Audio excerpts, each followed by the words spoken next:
Do you equate happiness with money? In Luke chapter 15, Jesus gives the parable of the prodigal son. In verses 11 through 17, it says, "A certain man had 2 sons, and the younger of them said to his father, 'Father, give me the portion that falleth to me.' And he divided unto them his living. And not many days after, the younger son gathered all together and took his journey into a far country, and there wasted his substance with riotous living.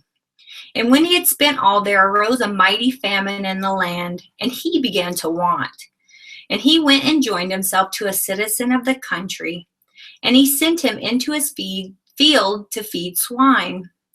And he would fain have filled his belly with the husks that the swine did eat, and no man gave unto him.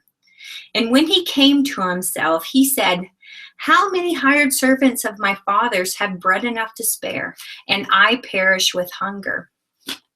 Speaking of these scriptures, Claudio Costa, in the 2002 General Conference talk entitled Fun and Happiness, he summarized this account this way. He said, "In the parable, the younger son asks the father to give him his share of the inheritance. The father does so, and this young man goes out into the world seeking what he believes to be true happiness. He starts to have fun, and for as long as he has money, he lives surrounded by many people who claim to be friends.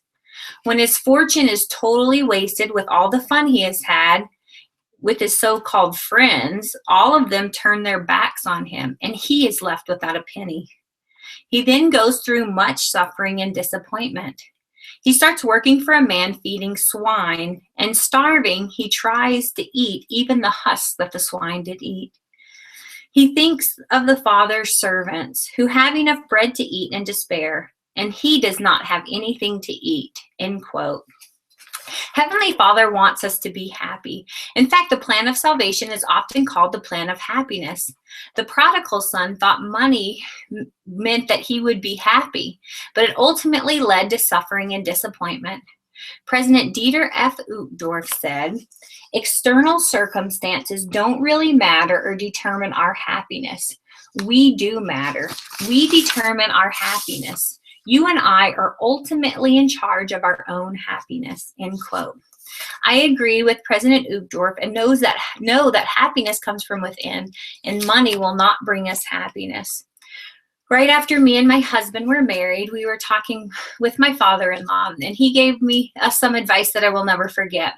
Me and my husband were both college students at the time, and we didn't have a lot of money. And he told us we needed to be content with the money we have now because a change in our income would not increase our happiness.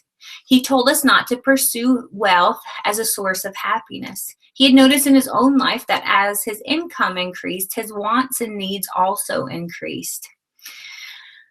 I think that this advice has given me a healthy perspective in regards to my finances, and it has proven to be true. As my husband finished school and our income increased, we still had to budget our money and be careful.